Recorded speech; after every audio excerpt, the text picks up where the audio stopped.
Ansiedade por causa da pandemia precisa de tratamento? Bom, por conta da pandemia, pelo novo coronavírus que provoca a doença Covid-19, muitas pessoas estão vendo a sua ansiedade aumentando, o nível de ansiedade subindo. Algumas delas até já tinham diagnóstico, de transtorno de ansiedade e outras não tinham.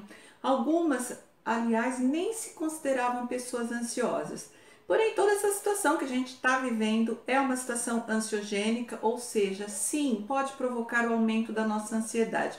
E por que isso acontece? Vamos lá. É uma coisa nova, desconhecida para todos nós, pode e até já está trazendo danos e perdas para a população de uma forma geral, de um modo geral, no âmbito financeiro, no âmbito social, relacional, educacional. São muitas perdas e muitos danos que estão acontecendo para todos nós por conta dessa pandemia. E a gente ainda não sabe ao certo onde tudo isso vai dar, Como é que essa situação vai se resolver e se ela se resolverá com o tempo. Isso é ansiogênico.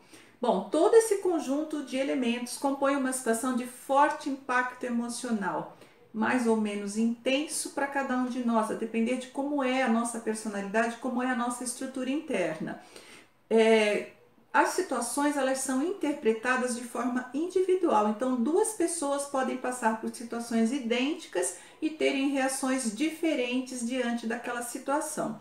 Mas, de uma forma geral, quando a gente está falando de forte impacto emocional, somado, a todos esses danos e perdas que a gente está referindo, nós estamos falando de trauma.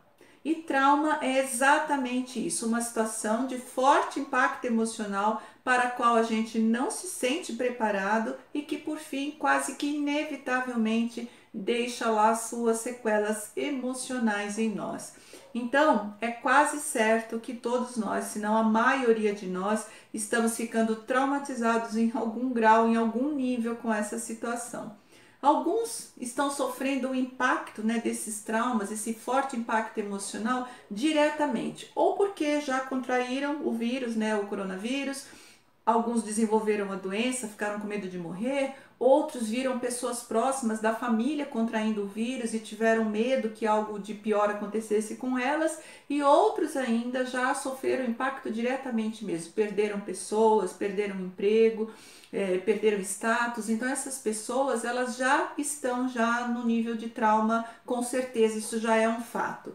Agora, existem também as pessoas que estão sofrendo esse impacto de forma indireta, É aquela situação que a gente chama de trauma secundário, ou seja, a pessoa não tem uma experiência direta com aquele forte impacto emocional, ela assiste a situação e isso também traumatiza num outro nível. E isso pode acontecer, inclusive, assistindo televisão, acessando toda essa qualidade e quantidade de notícias que a gente tem assistido e ouvido. Isso também pode causar impacto emocional forte em nós e nos traumatizar, mesmo que a gente não tenha um contato direto com a situação. No caso da pandemia, isso acontece através de notícias, informações que a gente recebe pelo WhatsApp, coisas que a gente ouve falar, imagens que a gente vê, tudo isso vai nos impactando em algum nível.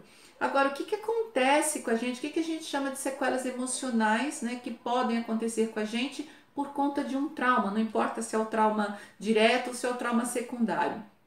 Primeira coisa que acontece é uma alteração no nosso padrão de pensamento, gerando crenças negativas em nós. E que crenças são essas? Por exemplo, a crença do tipo: eu não vou conseguir lidar com essa situação, eu não vou conseguir passar por isso e sair ileso lá do outro lado. Bom, essa crença ela traz em nós medos, principalmente medo do futuro, medo de que as coisas lá na frente não se resolvam bem, e isso também já é ansiedade, E aí, quando a ansiedade se instala, o que acontece? Disparam os nossos sintomas físicos. Transpiração excessiva, taquicardia, que é a palpitação no coração, respiração ofegante, transpiração nas mãos, tensão, insônia, falta ou excesso de apetite e os sintomas emocionais também. Preocupação excessiva, pessimismo, negativismo, aqueles pensamentos catastróficos, de que tudo vai ser terrível lá na frente e os medos irracionais. E pode piorar, viu? Pode ainda ir para uma crise de ansiedade mais intensa ou mesmo uma crise de pânico.